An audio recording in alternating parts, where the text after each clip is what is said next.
15th question पे आ गए थे बेटा 7.3 के। ध्यान दें, 10 की cube 2x sec 2x dx ये है। देखो भाई, ओड पावर का केस है, तो ओड पावर का केस है तो आप एक पावर को अलग लेकर जाइए। 10 square 2x sec 2x tan 2x dx। थोड़ा सीरियसली देखें, आज 2-3 क्वेश्चन ऐसे आएंगे जो बिल्कुल अलग से होंगे। अब बच्चे देखो ध्यान से, इसमें समस्या क्या है। अभी तक ध्यान दें, अगर आप 10x को t रख दें, ये भी t हो जाएगा, तो sec square x d x equal to d t होता है। लेकिन इसमें sec स्क्वायर एक्स तो है नहीं ना। लेकिन आपको एक बात बताई थी ना, जहाँ भी tan स्क्वायर थीटा नजर आए तो आपका उसको कुछ करना था, तो इसका कुछ करना है आपको। sec square theta -1 sec 2x tan 2x dx। ठीक है बच्चा लोग, अब आप क्या करें, अब आप कुछ ना करें, अंदर मल्टीप्लाई कर दें, या कुछ भी ना करें, यहीं से कर लें। sec 2x को अगर आप t रख देंगे इस वाले को, तो इसका डिफरेंशिएशन होगा, sec x का होता है sec x tan x dx equal to d t by 2। ये बाई 2 आप समझिए, 2x का 2 आएगा वो इधर चला जाएगा। तो देखो ध्यान से, ये पूरा पोर्शन तो डी टी बाई 2 हो गया,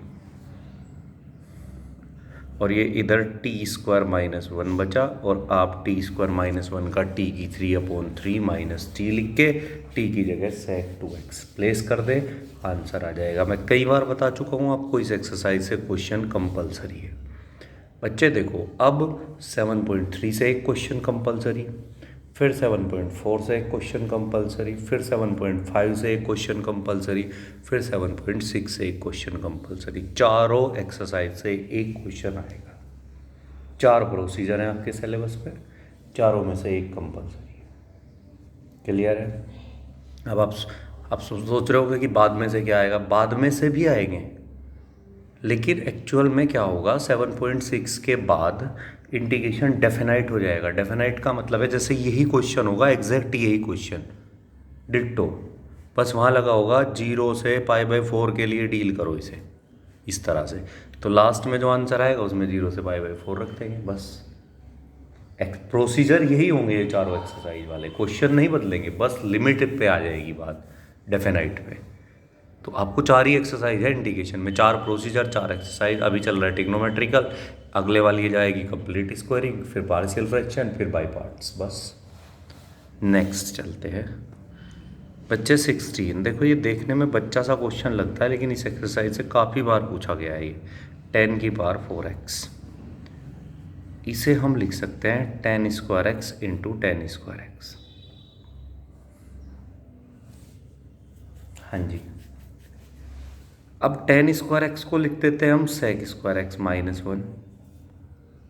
बस एक को लिखेंगे, उसके पीछे रीज़न ये है क्योंकि अगर आपने दोनों को लिखा तो sec की पावर 4 हो जाएगा, उसका तो कुछ भी नहीं होता हमारे पास। तो अब क्या करें, अब इसे अंदर मल्टीप्लाई कर दें आप। tan square x into sec square x d x और minus tan square x d x. अब देखें, अब आपके रेंज में आ गया है बेटा।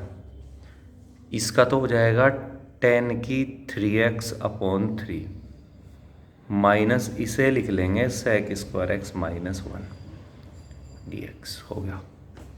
ये tan की 3x/3 पता कैसे आया, डायरेक्ट लिख सकते हैं आप। इतना तो आप समझने लगे हो तो डायरेक्ट लिख सकते हैं।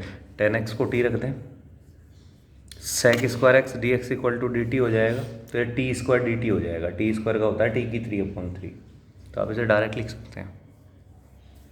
हाँ जी, दोबारा देखें, tan x को t रखें, sec square x d x equal to d t, tan square t d t, oh sorry t square d t, t की 3/3, और ये tan स्क्वायर एक्स है, फिर दोबारा से sec स्क्वायर एक्स -1 लिख लेंगे, और इसका क्या आ जाएगा अब tan x, 1 का क्या आ जाएगा x, माइनस ये हो गया आपका टेन की क्यूब एक्स अपॉन 3 और प्लस सी। नेक्स्ट चलते हैं 17, साइन की क्यूब एक्स प्लस कोस की cube x upon sine square x cos square x. देखो इंटीग्रेशन तो डायरेक्टली पॉसिबल नहीं है क्योंकि हमसे आता ही नहीं है कि इसका एंटी डेरिवेट है। ट्रिग्नोमेट्रिकल सॉल्यूशन में भी हम कर क्या सकते हैं, क्योंकि हमने तो ये पढ़ा हुआ है कि साइन कोस में कन्वर्ट करना होता है each and every T ratio को। अगर कुछ करना है तो पहले से साइन कोस में है, तो आप कर क्या सकते हैं? आप कुछ भी नहीं कर सकते, आप अलग अलग कर दो बस इसे, और इससे ज़्यादा आप कुछ कर नहीं सकते।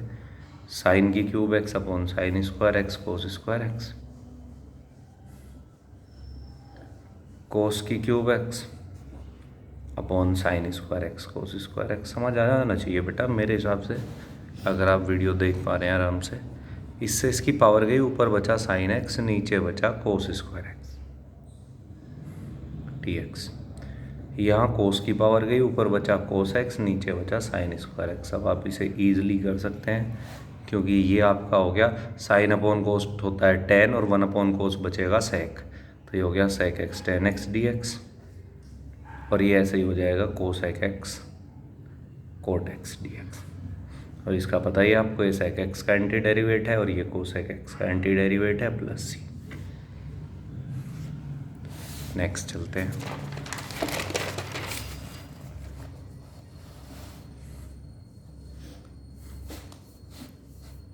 नेक्स्ट है बच्चे cos 2x plus 2 sine square x upon में है कोस स्क्वायर एक्स। ये बच्चे देखो कोस 2x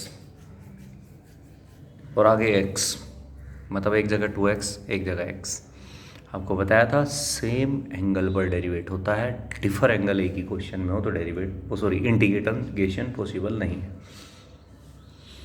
तो कोस 2x कैसे होता है? वैसे तो कई फॉर्मूले होते हैं, कोस square x minus sign square x 1 minus 2 sine square x 2 कोस स्क्वायर एक्स माइनस 1, लेकिन यहाँ 2 साइन स्क्वायर एक्स दिया हुआ है तो इसलिए इसे हम लिखेंगे 1 माइनस 2 साइन स्क्वायर एक्स। कोस 2x की जगह लिखा है भाई ये, और प्लस का 2 साइन स्क्वायर एक्स पहले से दिया हुआ है, और अपॉन कोस स्क्वायर एक्स, और ये डी एक्स, और ये इससे कट गया, और ये आ गया sec square x d x, और सेक स्क्वायर एक्स का इंटीग्रेशन होता है टेन एक्स प्लस सी। देखो बेटा अगर आप वाकई सीरियसली पढ़ रहे हैं तो अब तक आपको इंटीग्रेशन में मज़ा आना शुरू हो गया होगा। इसमें कुछ ऐसा आपद नहीं है कि आप फंस जाएं इसमें। नहीं पढ़ रहे हैं तो इंटीग्रेशन देखो आदत यही नहीं आएगा आपसे, आएगा तो पूरा आएगा, नहीं तो नहीं आएगा। ये है, ठीक है। कल परसों आपको एक बात बताई थी कि साइन कोस किसी भी पावर में डिनोमिनेटर में अगर प्रोडक्टिव है और ऊपर कांस्टेंट है, इवन वो 1 है 5 है 10 है ए है बी है सी है, बस ये देखना है साइन और कोस किसी भी पावर में डिनोमिनेटर में प्रोडक्टिव है, तो ऊपर sign square x plus cos square x वाली आइडेंटिटी आप तब तक स्प्लिट करते चले जाए जब तक पूरा क्वेश्चन न्यूमरेटर में कन्वर्ट ना हो। ये इंटीग्रेशन से इसका कोई लेना देना नहीं है, ये 11th में था RD शर्मा में, इसे न्यूमरेटर में कन्वर्ट करना। तो 1 को आप लिख सकते हैं sine square x plus cos square x upon sine x cos की क्यूब एक्स डी एक्स। अलग अलग करेंगे, इसके अपॉन में इसे करेंगे, मैं डायरेक्ट लिख रहा हूँ, ऊपर बचेगा साइन एक्स, नीचे बचेगा कोस क्यूब एक्स। जब इसके अपॉन में करोगे तो ये बच जाएगा 1 upon sine x cos x. जब साइन स्क्वायर एक्स के अपॉन में करेंगे, जब कोस स्क्वायर एक्स के, ये तो हमारे रेंज में आ गया। चाहो तो कोस एक्स को टी रख लो, sine x d x equal to minus d t 1 upon t की क्यूब हो जाएगा, या फिर साइन अपॉन कोस होता है 10, नीचे फिर कोस की 2 पावर बच जाएगी, उसे लिख लेंगे सेक स्क्वायर। देख लें आप, इसकी बात कर रहा हूँ मैं, साइन अपॉन कोस 10 और नीचे कोस की 2 पावर बची, उसे सेक स्क्वायर डायरेक्ट लिख सकते हैं। अभी लिखा था थोड़ी सी देर पहले, 10x को अगर हम t कंसिडर कर लें तो sec square x d x equal to d t हो जाएगा, तो ये टी स्क्वायर बाई 2 हो जाएगा, निपटा। अब इधर आ जाए, क्या ये वही सिचुएशन नहीं है जो हम लेके चले थे साइन और कोस किसी भी पावर में डिनोमिनेटर में प्रोडक्टिव है, तो फिर आपको क्या बताया था, sign square x plus cos square x को तोड़ते तब तक चले जाए जब तक ये पूरा न्यूमरेटर में ना जाए। Sign square x plus cos square x फिर से लिखा ऊपर, अलग अलग करें। साइन स्क्वायर एक्स के अपोन में जब इसे करेंगे ज़रा ध्यान देना, टेन एक्स बचेगा। देख लें, साइन से साइन कट जाएगा। फिर जब इसके अपोन में इसे करेंगे, कोस से कोस कट के कोट एक्स बच जाएगा। ये हो गया ten square x by 2। Ten x का इंटीग्रेशन होता है log sec x, क्योंकि log sec x का डिफ्रेंशिएशन टेन एक्स होता है। अरे log sec x का पहले तो 1/sec x होता है, फिर sec x टेन एक्स होता है। डिफ्रेंशिएशन की बात कर रहा हूँ मैं, log x 1/x और फिर x का, तो इसलिए याद कर लेना अगर याद ना हो। ये एंटी डेरिवेटिव है ten x log sec x का, और कोट x जो एंटी डेरिवेटिव होता है log sin x का। log sin x का डेरिवेटिव करके देखो, डिफ्रेंशिएशन 1/sin x और sin x का ऊपर cos x, तो कोट x आ जाएगा। तो ये दोनों रट्टा मार लेना, ये प्लस सी। नेक्स्ट,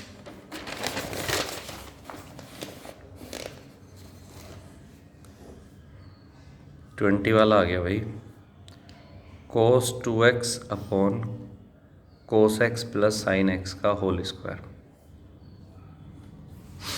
फिर वही दिक्कत है, ऊपर 2x है नीचे x है।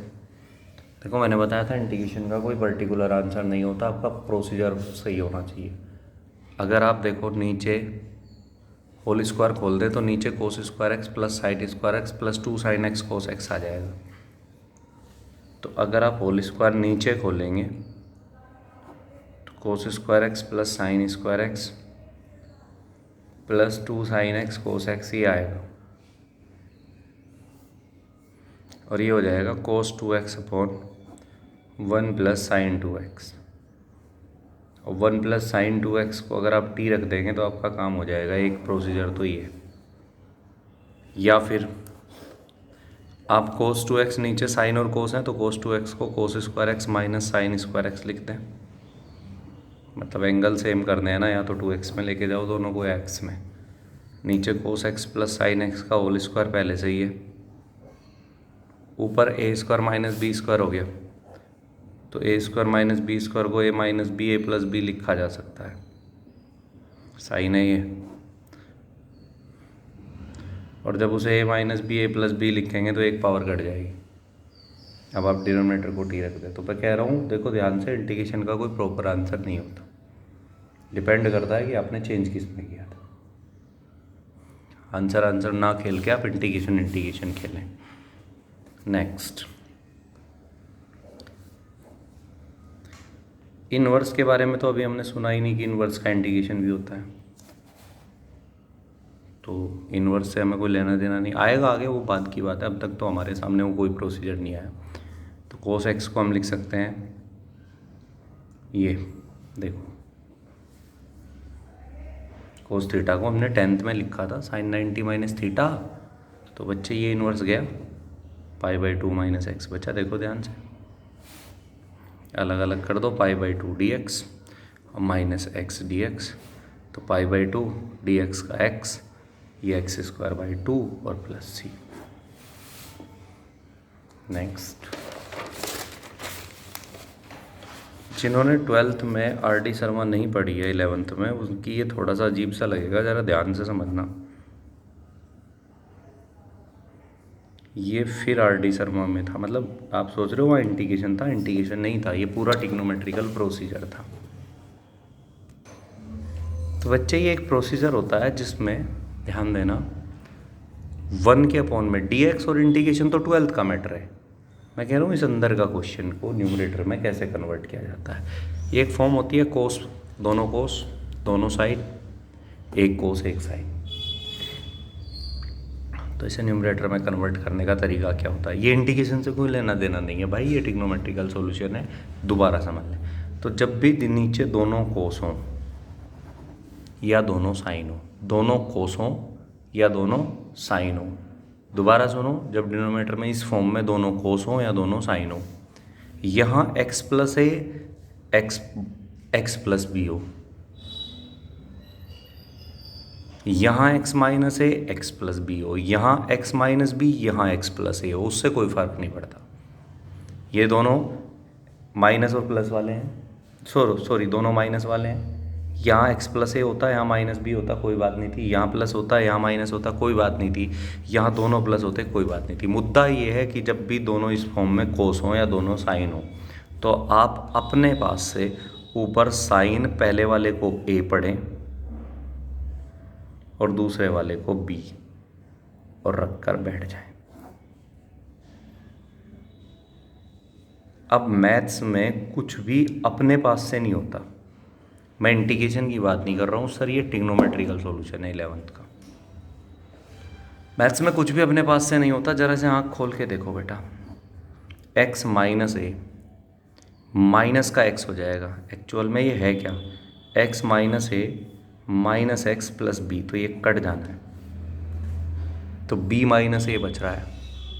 दैट मीन्स आपने न्यूमरेटर में साइन b माइनस ए से मल्टीप्लाई कर दिया है, तो यहाँ भी 1 साइन b माइनस ए आप बाहर ले लें।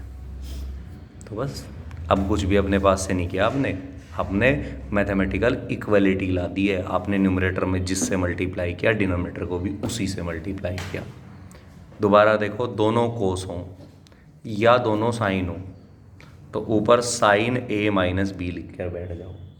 अगर एक साइन और एक कोस हो, ध्यान से सुनो, अगर एक साइन और एक कोस हो, तो ऊपर कोस ए माइनस बी लिख कर बैठे। अगर ये कोस होता, ये साइन होता, या ये साइन होता, ये कोस होता, तो ऊपर ये साइन की जगह कोस ए माइनस बी। बस ये पूरा न्यूमरेटर में कन्वर्ट हो जाएगा। ठीक है,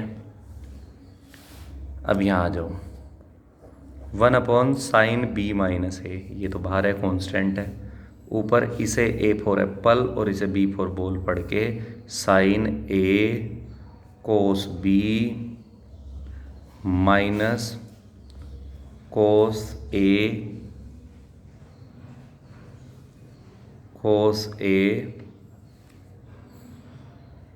बेटा ये हो गया साइन ए कोस बी माइनस कोस ए sine B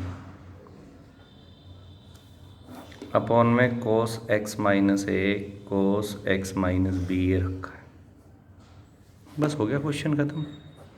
1 sine B minus ए, जब इसके अपॉन में ध्यान देना, इसके अपॉन में इसे करोगे तो कोस वाला कट जाएगा। साइन एक्स माइनस ए अपॉन कोस एक्स माइनस ए मतलब टेन एक्स माइनस ए। जब इसके अपॉन में इसे करोगे तो फिर कोस वाला कट जाएगा। Sine x minus b upon cos x minus b मतलब टेन एक्स माइनस बी। और अभी बताया था टेन थीटा का जो इंटीग्रेशन होता है वो होता है log sec थीटा, और ये log sec x minus b और प्लस सी, और चाहो तो इसे इसके अपॉन में ले आओ क्योंकि log में अपॉन में आ जाते हैं, एक ही बात है। ठीक है, नेक्स्ट की ओर प्रस्थान करते हुए साइन की स्क्वायर एक्स माइनस कोस की square x upon sine square x cos square x. ये पहले से ही साइन कोस में आप कर ही क्या सकते हैं, इसके अपॉन में से कर दो, बस 1 कोस स्क्वायर एक्स बचेगा, और इसके अपॉन में से कर दो 1 साइन स्क्वायर एक्स बचेगा।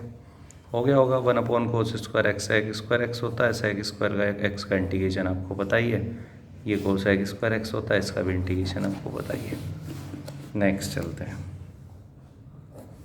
ई की power x 1 plus x cos square e की पावर एक्स इंटू एक्स। देखो बेटा, कुछ तो पंगा है।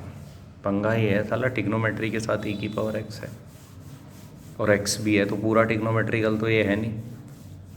तो आपको कुछ समझ नहीं आ रहा क्योंकि अब तक जितने थे पूरे ट्रिग्नोमेट्रिकल थे, ये तो इसमें एक्स भी है, ई की पावर एक्स भी है, तो आपको कुछ समझ नहीं आ रहा। तो जब समझ नहीं आ रहा तो आपको बताया था ना, इंटीग्रेशन की मम्मी को याद करो, कोई और तरीका नहीं। जब आपको समझ ना आए तो समझ जाओ, बस मम्मी का काम है। तो डिनोमिनेटर को टी पुट करेंगे, रीज़न इनवर्स नहीं, लॉग नहीं, रूट नहीं, तो डिनोमिनेटर पे जाना ही होगा, और कोई तरीका नहीं है। तो डिनोमिनेटर में कोस है और ये है, ये दो जुगाड़ है। तो कोस को तो टी पुट करना बेकार है क्योंकि साइन आएगा, साइन तो ऊपर है नहीं, तो इसे खाली e की पावर x इंटू एक्स को t पुट कर दो। इसका डिफ्रेंशिएशन करके देखना, first function differentiation of second plus second function x differentiation of first और dx equal to dt। Question खत्म हो गया। e की पावर x कॉमन लेते ही 1 plus x dx equal to dt आ जाएगा और ये पूरा न्यूमरेटर में लिखा हुआ है, तो dt upon cos square T हो गया और ये हो गया आपका सेक स्क्वायर टी dt, और सेक स्क्वायर टी का होता है tan t और प्लस सी, और t की वैल्यू हो जाएगी tan e की power x into x plus c. ये एक्सरसाइज एंड कर गई है। अब एक जानकारी, विशेष जानकारी देखिए, मुख्य समाचार आप सुनिए। पेज नंबर 307 आपकी बुक में, उसके नीचे लिखा हुआ है integration of some particular function. उसके नीचे नंबर 1 लगा के जैसे ये लिखा है dx upon x square minus a square का इंटीग्रेशन होता है half log x minus a x plus a. ये तो इस तरह की 308 पेज को मिला के, मतलब यही 6 ब्लैक ब्यूटीज हैं। ब्लैक ब्यूटी मतलब फॉर्मूले। तो आप कल जब वीडियो देखें उससे पहले ये 6 के 6 इंटीग्रेशन के फॉर्मूले आपको लर्न होने चाहिए हर हाल में। अगर आपको लर्न नहीं होंगे 6 फॉर्मूले तो कल का वीडियो देखना बेकार हो जाएगा। कल आपको ये 6 फॉर्मूले लर्न होने चाहिए, ठीक है।